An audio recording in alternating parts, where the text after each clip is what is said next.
चुनाचे तैमूर ने फौज में बुनियादी तब्दीलियां करके 10-10 सिपाहियों की टोलियां तश्कील दी और हर टोली को एक शख्स की सरपरस्ती में दे दिया, जिसे उसने ऊन बाशी का नाम दिया। इसी तरह उसने 10 यूज बाशी अफसरों पर एक ओहदेदार मुकर्रर करके उसे मेन बाशी का नाम दिया, जो 1000 सिपाहियों का कमानदार था। तैमूर ने फौज को जंगी मशकों का आदी बनाने के लिए हुक्म दिया कि तमाम सिपाही अली सुबह सहरा में हाजिर हों और जंगी मशकें अंजाम दें।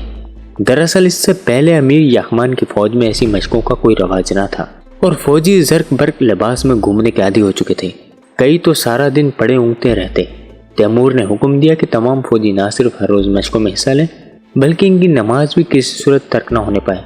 तैमूर ने 1 महीने के दौरान ही अमीर याखमान की फौज का नक्शा बदल के रख दिया। बेकार और बेदिल फौजियों की जगह जांबाज और दलेर सिपाहियों को भर्ती किया और अपनी ज़ेर निगरानी मशकों के जरिए इनमें जंग के लिए जज्बा और जोश पैदा कर दिया। इसी दौरान एक वाक़या पेश आया जिसने तैमूर की दलेरी और कदर मंजिलत में इजाफा कर दिया। हुआ यूं कि एक रोज़ रियाया में से कुछ लोग अमीर याखमान के दरबार पहुंचे और दहाई दी के करे खताई नामी कबीले के लोग इनकी 6000 भेड़ें चुरा ले गए हैं और 3 चरवाहों को भी मौत के घाट उतार गए हैं। करे खताई कबीला समरकंद के शमाल में सकूनत पजीर था और वो लोग बहुत खतरनाक और जंगजू तस्वुर किए जाते थे।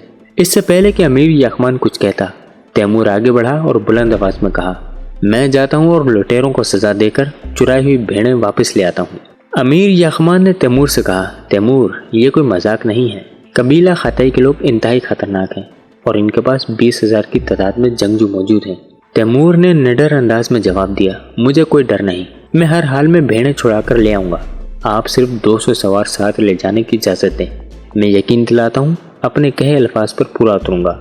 अमीर याखमान ने हैरत से दरियाफ्त किया, तू 20,000 जंगियों का मुकाबला 200 सिपाहियों के साथ करना चाहता है? गालिबन तू अपने साथ इन 200 सिपाहियों को भी नाहक कत्ल करवाने का इरादा रखता है। तैमूर बोला, चोरों को सजा देने के लिए 200 आदमी ही काफ़ी हैं, आप बस इजाज़त दे दीजिए। अमीर ने बेदिली से इजाज़त दे दी और जब तैमूर इस मुहिम के लिए रुखसत हुआ तो वो इसे ऐसी नज़रों से देख रहा था जैसे इसका आखिरी दीदार कर रहा हो। तैमूर फौरन 200 सिपाहियों को लेकर शुमाल की जानिब कबीले खताई की सिमत में रवाना हो गया। तकरीबन 20 फरसंग के फासले पर इसे कबीले के आसार नजर आ गए। तैमूर ने कबीले के सरकर्दा अफराद को अपने पास बुलाया और उनसे कहा कि मैं अमीर याखमान की फौज का सिपा सलार हूँ। तुम्हारे कबीले में मौजूद कुछ चोरों ने हमारी रियाया में से कुछ लोगों की भेड़ें चुरा ली हैं और 3 बेगुनाह इंसानों को मौत के घाट उतार दिया है। लिहाजा तुमसे दरख्वास्त है कि भेड़ें वापस कर दो और कातिलों की निशानदेही करो। कबीले के लोगों ने तैमूर को टालने के अंदाज में कहा कि हमारा कबीला मुख्तलिफ ताइफों में तकसीम है, इसलिए हमें नहीं मालूम कि कौन सा ताइफा तुम्हारी भेड़ें चुरा ले गया है। तैमूर ने इनसे कहा, हो सकता है ऐसा ही हो जैसा कि तुम कह रहे हो, लेकिन तुम अपने कबीले के लोगों से मालूम करो, क्योंकि ये नहीं हो सकता कि एक ही कबीले के लोग अपने अंदर मौजूद लोगों को ना पहचानते हो और इनके कारनामों से वाकिफ ना हो। लिहाजा तुम लोग मुझे चोरों के बारे में बता दो, मैं तुम्हें कुछ नहीं कहूँगा। मगर कबीले वालों ने दुर्शती से कहा, हम चोरों को नहीं जानते, तुम खामखा हमारा और अपना वक्त ज़ाया कर रहे हो। तैमूर समझ गया कि नरमी और मलायमत से काम नहीं चलेगा। चुनाचे इसने बुलंद आवाज में कहा, मैं तुम लोगों को सिर्फ इतनी मोहलत देता हूँ कि जिसमें एक बार सूरह फातिहा पढ़ी जा सके। अगर इस वक्त के अंदर तुमने चोरों की पहचान बता दी तो ठीक, वरना तुम सबकी गर्दन उड़ा दूंगा। कबीला खताई के लोगों ने धमकी सुनकर तैमूर का मजाक उड़ाना शुरू कर दिया और इनमें से घनी मूंछों वाला शख्स तज़हीक आमेज़ लहजे में बोला, जा बच्चा, अभी तो तेरे मुंह से दूध की बू आती है। जब तेरी मूछें मेरी मूछों के बराबर हो जाए तब ऐसी बातें करना, अभी तेरी उम्र ऐसी बातें करने की नहीं।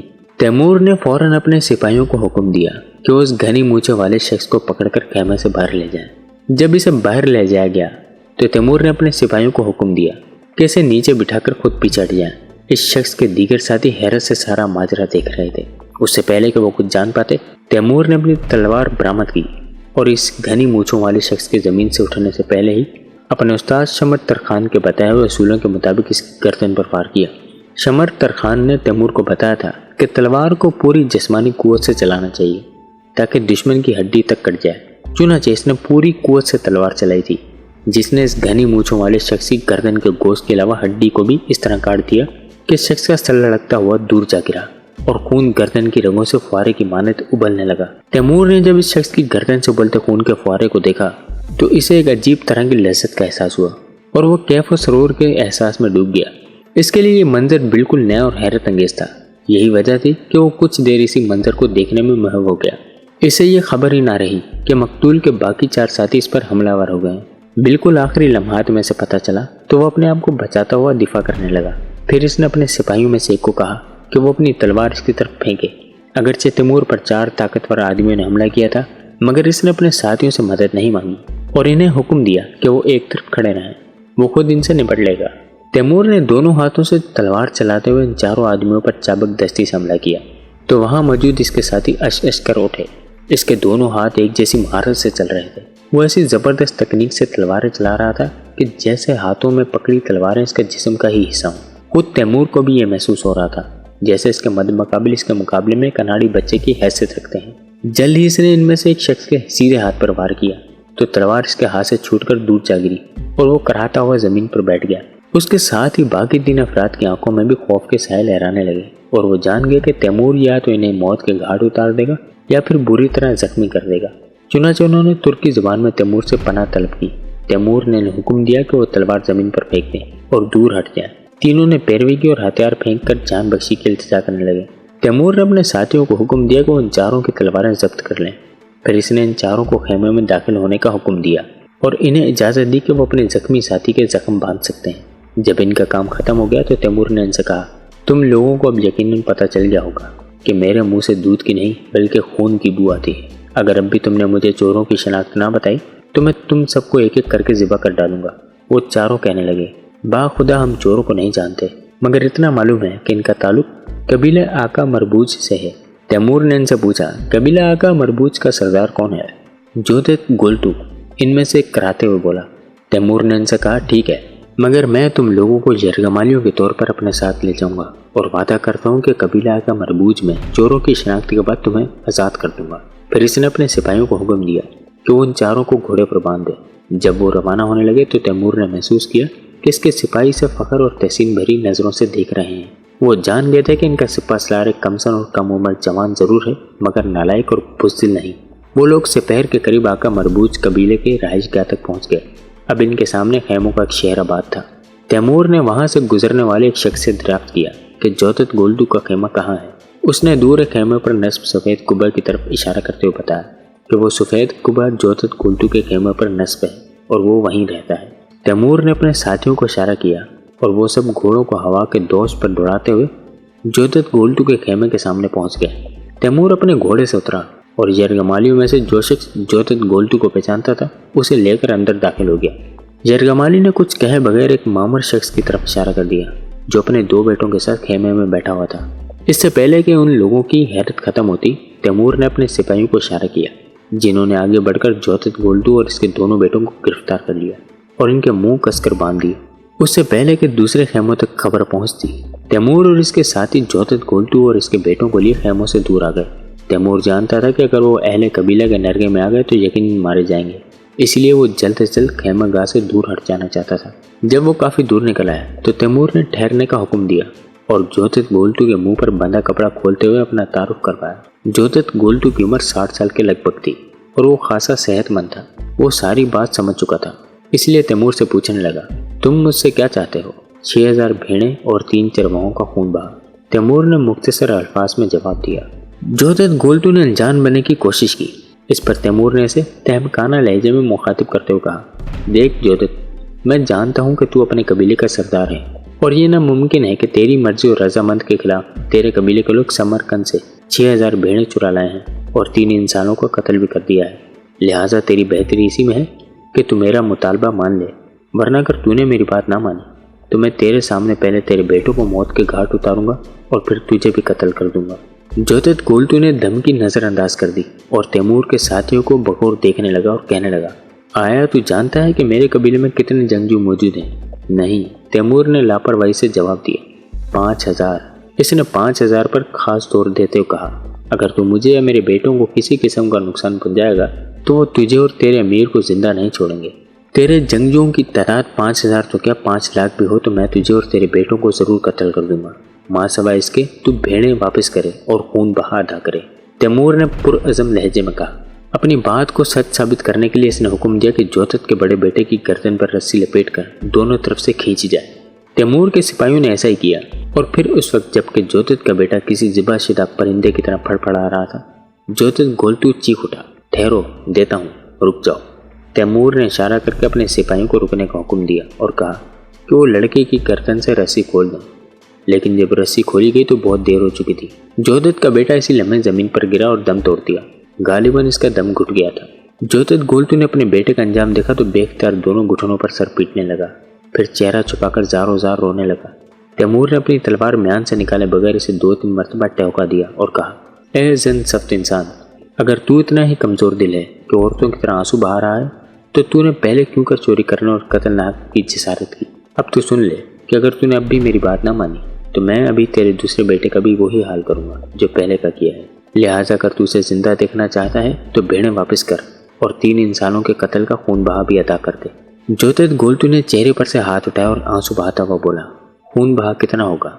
इस पर तैमूर ने शरई हवाला देते हुए कहा, कुरान कहता है अगर किसी को गलती से कत्ल कर दिया जाए तो कातिल को खून बहा के तौर पर 100 ऊँट देने होंगे, लेकिन तेरे सिपाहियों ने जानबूझकर 3 चरवाहों को कत्ल किया है, लिहाजा हर एक खून की कीमत 300 ऊँट होगी। तेरा मतलब है कुल 900 ऊँट? जोतित गोल्तू की आवाज़ जैसे गले में ही दब गई। वो बड़ी मुश्किल से बोल पाया, मेरे पास इतने सारे ऊँट कहाँ से आए? अगर तेरे पास ऊँट नहीं है तो घोड़े दे दे, मैंने सुना है कि तेरे यहाँ बहुत सारे घोड़े हैं। इस बात पर जोतित गोल्तू मिन्नत समाजत और आजारी करने लगा। इसने तैमूर से कहा कि बाखुदा घोड़े भी मेरे नहीं बल्कि कबीले वालों के हैं। कोई बात नहीं, तैमूर ने लापरवाही से जवाब दिया, अपने कबीले वालों से कहकर घोड़े बेचकर तेरी जान बचा ले, वरना मैं तुम दोनों को कत्ल कर डालूंगा। आखिरकार जोतित गोल्तू रजामंद हो गया। इसने वहां से गुजरने वाले एक शख्स को कबीले के बुजुर्गों के पास भेजा और पैगाम दे के वो चोरी शुदा भेड़ें वापस कर दें और खून बहा के तौर पर 900 घोड़े भी भेज दें, वरना मैं और मेरा बेटा जिंदा न बच सकेंगे। जोतित ने बड़े बेटे की लाश बतौर सबूत अहले कबीले के पास भेज दी।